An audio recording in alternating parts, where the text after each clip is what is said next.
안녕하세요. 공병호TV의 공병호입니다. 정부가 내년도에 초거대 예산 500조 원을 편성할 모양입니다. 올해도 아주 거대 예산이었죠. 문재인 정부의 철학은 거대 예산을 통해서, 거대 정부를 통해서 경제를 살리겠다, 그런 입장이 너무나 완강하기 때문에 아마 이번에 오랫동안 국가 채무라든지 나라 살림살이를 책임져 온 전문가 집단인 기획재정부에서 반대 의사를 피력했음에도 불구하고 문재인 대통령은 왜 우리가 GDP 대비 40%의 국가 채무를 묶어야 되느냐, 왜 확장하면 안 되냐, 과학적 근거가 있느냐, 아마 이렇게 따져 물으셨다고 합니다. 관리들이 뭐 힘이 없지 않습니까? 대통령이 하겠다 이렇게 하면 또 할 수밖에 없을 것 같습니다. 요즘 보면 내일이 없는 나라처럼 돈을 쓰는 것 같습니다. 이렇게 초거대 예산을 써서 자원을 낭비하고, 통상 민간 투자에 비해서 국가 예산을 집행하는 경우는 쓸데없는 짓을 많이 하기 때문에 예산 낭비가 굉장히 많습니다. 자, 그러면 이 문제를 한번 차근차근 살펴보도록 하겠습니다. 국가 예산 500조는 어떤 의미가 있는가? 우리나라 그동안 국가 채무를 GDP, 국내 총생산 대비 40%를 넘어서는 안 되겠다, 이런 정책 목표를 가지고 있던 것이 깨지게 됩니다. 그래서 40%를 넘어서게 되는 그런 일종의 성역이 깨지는 것을 의미하게 됩니다. 자, 그러면은 문제는 없는가? 두 번째입니다. 재정 건전성은 대단히 중요합니다. 항상 우리가 빚을 갚내야 되죠. 개인이든 회사든 나라든 간에. 저 같은 경우는 어린 시절부터 그 시대의 분위기가 그랬지만 건검절약이라는 것이 거의 몸에 배어 있다고 봅니다. 그런데 요즘에 보면은 그냥 좀 노는 분위기고, 그냥 쓰는 분위기, 빚을 내서라도. 우리나라 수출 기업들이 1년에 수출입 차액이 잘 벌 때는 100조에서 한 130조 원 정도, 그 다음에 글로벌 금융위기처럼 어려웠을 때는 20에서 30조처럼 그렇게 숫자가 떨어지기도 합니다. 100조 원이라는 돈이 아주 큰 돈이죠.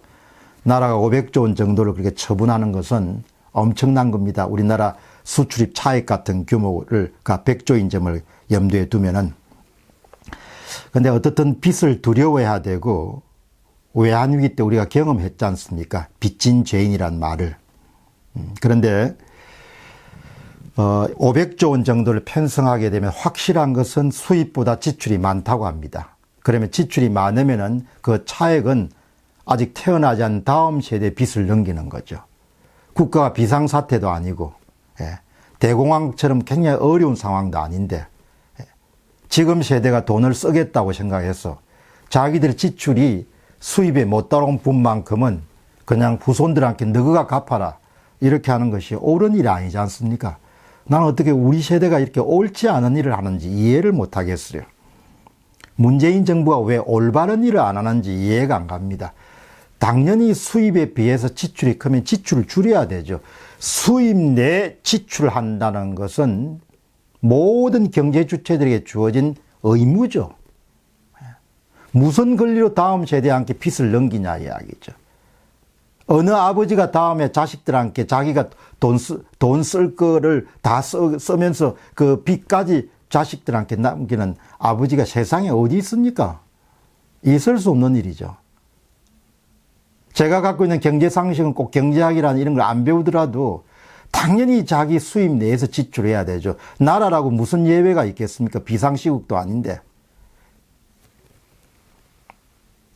한국의 국가 채무 급증을 여러분 숫자로 한번 보여드리겠습니다. 외환위기가 발생했을 때 우리나라의 국가 채무 규모가 60조 3천억이었습니다. 참 야물게 살았습니다. 그게 2018년도에 700조로 증가합니다. 97년 대비 2018년도에 11.6배가 증가했습니다. 꼭 같은 기간 동안에 한국의 GDP, 국내 총생산이 얼마 증가했는가 하니까 5,605억 달러에서 1조 5,308억 달러로 증가했습니다. 정확하게 2.73배가 증가한 겁니다. 여러분 쉽게 이야기하면은 빚이 11.6배가 증가하는 동안 생산량이라는 것은 2.73배가 증가한 거죠. 그러니까 엄청나게 빚을 늘려놓은 겁니다. 경제 규모가 커지게 되면 빚이 커지는 건 당연한데 얼추 비슷해야겠죠. 증가 속도도 굉장히 가파릅니다. 외환위기부터 2014년까지 제가 2016년 12월에 썼던 3년 후 한국은 없다라는 책을 쓰면서 계산을 해보니까 빚 증가율, 국가 채무 평균 증가율은 매년 13.12%입니다. 그런데 GDP, 경제 성장률은 GDP 연평균 증가율은 4.53%입니다. 그러니까 빚 증가 속도가 2.9배가 빠른 겁니다. 그게 2014년까지였으니까 지금은 아마 3배를 다 넘었었겠죠. 지금 빚 증가 속도가 아주 빠르기 때문에. 그러니까 규모도 빠르고 속도도 빠르고 이런 겁니다. 그 다음 여러분 한 가지 더 보시죠. 재정성수라고 있습니다. 국가가 돈을 투입하면은 얼마만큼 경제 성장과 고용 창출에 기여하는가. 우리나라 같은 경우는 점점 재정 성수가 떨어져 가지고 현재 0.3에서 0.1 정도 떨어져 있습니다. 쉽게 이야기하면 100억 투입하면은 3억이나 1억 정도가 이 성장률을 끌어올리거나 아니면 고용을 창출하는 데 기여하고 나머지는 다 퇴장되어 버리는 거죠. 그러니까 민간 투자, 기업들이 투자하는 것에 비해서 아주 효율성이 낮은 자원 낭비형 투자가 바로 정부가 돈을 쓰는 겁니다. 이렇게 가면 안 되죠. 자, 그럼 질문 3입니다. 그럼 500조 예산을 어떻게 평가하겠는가? 첫 번째, 500조까지 증가시키면 안 됩니다. 왜 그런가 하니까 세금 수입 내 지출 균형을 유지해야 돼. 그게 정직한 거고, 그게 올바른 거고, 그게 양심에 바른 겁니다. 두 번째는 정권은 유한하지만 국민은 영원합니다. 따라서 아이들 세대와 함께 빚을 넘기는 것은 안 됩니다. 왜? 전시가 아니기 때문에, 경제 위기 상황이 아니기 때문에. 그 다음에 기본적으로 정부가 예산 규모를 확대하면 확대할수록 자원 낭비가 커질 수밖에 없습니다. 왜? 재정 효과가 낮기 때문에, 민간 투자에 비해서. 문재인 대통령이 개인적으로 갖고 계시는 거대 정부 예산을 키워서 나라를 성장시킨다는 것은 사회과학에서는 전혀 입증할 수 없습니다. 사회과학은 정부를 키워서 나라를 성장시킬 수 있다는 그런 종류의 가설은 전부 다 리젝트입니다. 그러니까 정치가가 개인적 소신은 가질 수 있답니다. 그러나 그것을 사회적으로 적용할 때는 검증을 받아야 된다는 이야기죠. 옳은 일을 사회를 상대로 해야 된다는 얘기죠.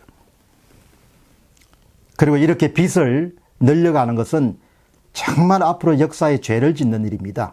왜 그런가 하니까 한국이 앞으로 통일도 있고 그 다음에 또 경제 위기나 이런 것이 혹시 발생하더라도 그때 재정이 좀 건실해야 일어서는데 도움을 받을 수 있죠.